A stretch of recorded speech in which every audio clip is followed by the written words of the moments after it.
Welcome to Rishi Academy. நம்ம today Dinamani news paper analysis பார்க்கலாம். Initially சில ஃபேக்ட்ஸ் கொடுத்துருக்காங்க, அது மட்டும் பார்த்துட்டு போயிடலாம். தமிழகத்தில் 2024-25 ஆண்டு தமிழகத்துடைய ஜிஎஸ்டிபி growth rate எவ்வளோ பார்த்தீங்கன்னா 9.69%. ஸோ இது வந்து கடந்த 10 ஆண்டுகளில் தமிழ்நாடு அடைந்த அதிகபட்ச growth rate. இதை பார்த்துக்கோங்க, 9.69%. இந்த இன்வெஸ்ட்மெண்ட்டை பொறுத்தவரையும் பார்த்தீங்கன்னா தமிழகத்துக்கு 2021 முதல் 25 வரைக்கும் சுமார் 10 லட்சம் கோடி இன்வெஸ்ட்மெண்ட் கிடச்சிருக்கு. அண்ட் இன்னொரு ஃபேக்ட் கொடுத்துருக்காங்க, 2021-22 ஆண்டு முதல் தமிழகத்துக்கு எல்லா வருஷமும் 8% growth rate கிடச்சிருக்கு. தென் தமிழகத்துடைய டார்கெட் எவ்வளோ பார்த்தீங்கன்னா 2030 வந்து 1 ட்ரில்லியன் பொருளாதாரம். இதுதான் வந்து பார்த்திங்கன்னா தமிழகத்துடைய டார்கெட். ஸோ இதை பார்த்துக்கோங்க. இதில் என்ன சொல்லியிருக்காங்கன்னா 2032-33 ஆண்டில் $1 ட்ரில்லியன் பொருளாதாரம் என்ற நிலையினை தமிழ்நாடு அடையும் என்கிறத சொல்லியிருக்காங்க. பட் டார்கெட் இயர் வந்து பார்த்திங்கன்னா 2030.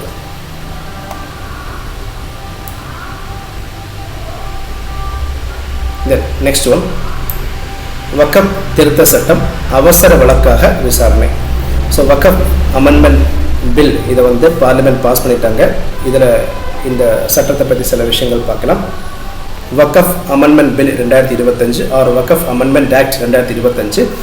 ஸோ இந்த சட்டம் வந்து பார்த்திங்கன்னா 1995 வக்ஃப் ஆக்ட் கொண்டு வந்தாங்க. அதை திருத்தம் பண்ணக்கூடிய சட்டம் தான் இந்த 2025 கொண்டு வரக்கூடிய சட்டம். தென் இந்த சட்டம் வந்து பார்த்திங்கன்னா முசல்மான் வக்ஃப் ஆக்ட் 1923 கொண்டு வந்தாங்க. இந்த சட்டத்தை வந்து ரிப்பீல் பண்ணுறாங்க. ஸோ இந்த புதிய சட்டம் பிரகாரம் வந்து பார்த்திங்கன்னா சென்ட்ரல் வக்ஃப் கவுன்சில் இந்த மாதிரி ஒரு கவுன்சில் இருக்குது. இதில் புதுசாக 2 நான் முஸ்லீம் மெம்பர்ஸ் ஆட் பண்ண போகிறாங்க. இந்த நான் முஸ்லீம் மெம்பர்ஸை வந்து நாமினேட் பண்ணுறது யார் பார்த்தீங்கன்னா ஸ்டேட் கவர்மெண்ட். அண்ட் இந்த கவுன்சிலில் வந்து பார்த்திங்கன்னா 2 கம்யூனிட்டிஸ்லேருந்து ஒரு மெம்பர்ஸ் வந்து ஆட் ஆக போகிறாங்க. எந்தெந்த கம்யூனிட்டிஸ் பார்த்தீங்கன்னா போஹ்ரா அண்டு அஹாகானி. அண்டு இந்த வக்ஃப் ஆக்ட் பிரகாரம் ஏதாச்சும் டிஸ்பியூட் வந்துச்சுன்னா இதை தீர்வு காண்றதுக்கு ஒரு ட்ரிபுனல் இருக்குது. இந்த ட்ரிபுனலை பொறுத்த வரைக்கும் இதற்கான அப்பீலை வந்து ஹைகோர்ட்டில் நம்ம கொண்டு போகலாம். ஹைகோர்ட்டில் வந்து கொண்டு போகிறதுக்கு 90 days இந்த கேப்பை கொடுத்துருக்காங்க. ஸோ 90 daysக்கு முன்னாடி அப்பீல் பண்ணிக்கலாம்.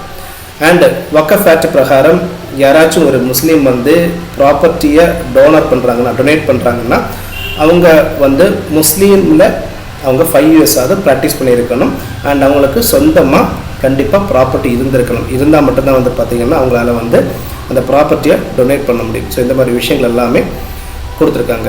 தென் 1 லட்சத்துக்கு மேல் வருமானம் ஈட்டும் வக்ஃப் அமைப்புகள், இதில் ஒரு ஃபேக்ட் கொடுத்துருக்காங்க. 1 லட்சத்துக்கு மேல் வருமானம் ஈட்டும் வக்ஃப் அமைப்புகளுக்கு வந்து பார்த்திங்கன்னா அரசால் நியமிக்கப்படும் தணிக்கையாளர்களால் தணிக்கை செய்யப்படும். ஸோ இந்த விஷயத்தையும் வந்து பார்த்திங்கன்னா இந்த சட்டத்தில் கொடுத்துருக்காங்க. ஸோ இதனால் நிறைய டிஸ்பியூட் இந்த சட்டத்தில் இருக்குது. ஸோ இந்த கான்ட்ரவர்சி எல்லாம் தீர்க்கறதுக்கு தான் பார்த்திங்கன்னா அவசர வழக்காக விசாரணை செய்யப்படும் என்கிறத வந்து உச்சநீதிமன்றம் சொல்லியிருக்காங்க.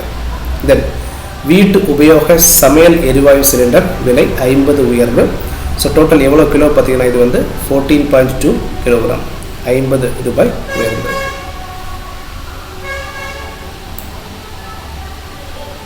தென் இதில் ஒரு கமிட்டி பற்றி சொல்லியிருக்காங்க.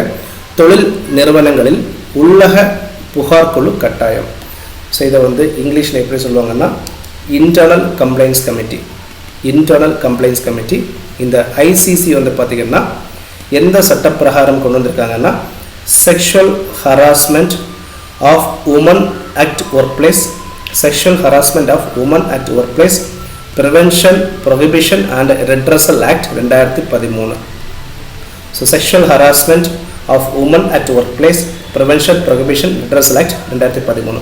இந்த சட்டம் பிரகாரம் ஒரு கமிட்டி ஏற்படுத்தணும். எல்லா நிறுவனங்களிலும் ஒரு கமிட்டி ஏற்படுத்தணும். இந்த இன்டர்னல் கம்ப்ளைண்ட்ஸ் கமிட்டியை பொறுத்த வரைக்கும் இதோட ப்ரெசைடிங் ஆஃபீஸர் யார் பார்த்தீங்கன்னா கண்டிப்பாக உமனாக இருக்கணும். அண்ட் மெம்பர்ஸை பொறுத்த வரைக்கும் மோர் தென் half ஆஃப் தி மெம்பர்ஸ் வந்து பார்த்திங்கன்னா கண்டிப்பாக உமனாக இருக்கணும். அண்ட் மெம்பர்ஸோடைய டைம் பீரியட் வந்து பார்த்திங்கன்னா not exceeding 3 years from date of nomination. So maximum 3 years தான் இந்த மெம்பர்ஸோடைய டைம் பீரியட். ஸோ இந்த மெம்பர்ஸ் வந்து பார்த்திங்கன்னா ஏதாச்சும் ஒரு பிரச்சனை வந்துச்சுன்னா இவங்க வந்து அதை விசாரிப்பாங்க. இதற்காக தான் இந்த கமிட்டியை ஏற்படுத்தியிருக்காங்க.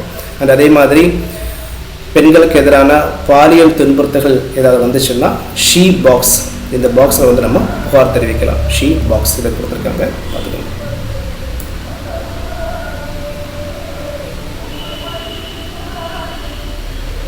தென் இந்த பேஜில் வந்து G7 பற்றி சொல்லியிருக்காங்க. 50வது G7 submit, 50th G7 submit வந்து கனடாவில் நடக்க போகுது. கனடாவில் அல்பர்டா என்கிற சிட்டியில் நடக்க போகுது. ஜூன் 2025 நடக்க போகுது. இந்த G7 பொறுத்த வரைக்கும் 7 கண்ட்ரிஸில் மெம்பர்ஸாக இருக்காங்க. Canada, France, Germany, Italy, Japan, UK, then US. Canada, France, Germany, Italy, Japan, UK and US, இந்த மாதிரி 7 கண்ட்ரிஸ் வந்து G7 மெம்பர்ஸாக இருக்காங்க. தென் இதில் கல்ஃப் ஆஃப் மன்னார் பற்றி சொல்லியிருக்காங்க. இதை பற்றி நம்ம பேசிக் விஷயங்கள் பார்க்கலாம். கல்ஃப் ஆஃப் மன்னார் வந்து பார்த்திங்கன்னா ஒரு UNESCO world biosphere reserve, UNESCO world biosphere reserve. இந்த கல்ஃப் ஆஃப் மன்னாரில் வந்து பார்த்திங்கன்னா அதிக கோரல் ரீஃப் இருக்குது. தென் சீ கிராஸ் மெடோஸ், சீ கிராஸ் வந்து அதிகமாக இருக்குது. மேங்க்ரோவ் ஃபாரஸ்ட்டும் இந்த கல்ஃப் ஆஃப் மன்னாரில் பார்க்க முடியும். இதில் ரொம்ப இம்பார்ட்டன்ட் என்னென்னு பார்த்தீங்கன்னா சீ கவ், அதாவது டுகாங்னு சொல்லுவாங்க. டுகாங் வந்து இங்கே அதிகமாக பார்க்க முடியும் இந்த கல்ஃப் ஆஃப் மன்னாரில். ஸோ இந்த டுகாங்கை வந்து கன்சர்வ் பண்ணுறதுக்காக தான் தமிழ்நாடு அரசாங்கம் இந்தியாவுடைய ஃபர்ஸ்ட் டுகாங் கன்சர்வேஷன் ரிசர்வ் கொண்டு வந்திருக்காங்க. இது வந்து கொண்டு வந்தது யார் பார்த்தீங்கன்னா தமிழக அரசாங்கம். இந்த டுகாங் கன்சர்வேஷன் ரிசர்வ் வந்து இந்தியாவில் முதல்ல கொண்டு வரப்பட்ட ஒரு கன்சர்வேஷன் ரிசர்வ் ஃபார் டுகாங். இதை பார்த்துக்கோங்க. ஐநாவில் ஒத்துழைப்பை வெளிப்படுத்த இந்தியா போர்ச்சுகல் முடிவு. நம்மளுடைய பிரசிடென்ட் ஆஃப் இந்தியா 2 நாடுகளுக்கு சுற்றுப்பயணம் மேற்கொண்டிருக்காங்க, போர்ச்சுகல் அண்ட் ஸ்லோவாக்கியா. இதில் UN பற்றி கொடுத்துருக்காங்க. யுனைடெட் நேஷன் செக்யூரிட்டி கவுன்சிலை பொறுத்த வரைக்கும் 5 பர்மனெண்ட் மெம்பர்ஸ் இருக்காங்க. இந்த 5 நாடுகளுக்கும் தான் வந்து பார்த்திங்கன்னா யுனைடெட் நேஷன் பொறுத்த வரைக்கும் வீட்டோ பவர் இருக்குது. எதெல்லாம் நாடுகள் பார்த்திங்கன்னா China, France, Russia, UK, US. China, France, Russia, UK, US. அதே மாதிரி சில TNPSC எக்ஸாமில் யுனைடெட் நேஷனுடைய அஃபிஷியல் லாங்குவேஜ் கேட்குறாங்க. இதையும் பார்த்துடலாம். யுனைடெட் நேஷனை பொறுத்த வரைக்கும் 6 அஃபிஷியல் லாங்குவேஜ் இருக்குது. இதெல்லாம் பார்த்திங்கன்னா Arabic, Chinese, English, French, Russian, Spanish. Arabic, Chinese, English, French, Russian, then Spanish. இந்த மாதிரி 6 அஃபிஷியல் லாங்குவேஜ் யுனைடெட் நேஷனில் இருக்குது. இதையும் பார்த்துக்கோங்க. TNPSC எக்ஸாம்ஸில் அடிக்கடி கேட்குறாங்க. தென் வக்கஃப் வாரியம் அமைக்கும் முதல் மாநிலமாகிறது கேரளம். இது ஒரு ஃபேக்ட் தான், பார்த்துக்கோங்க.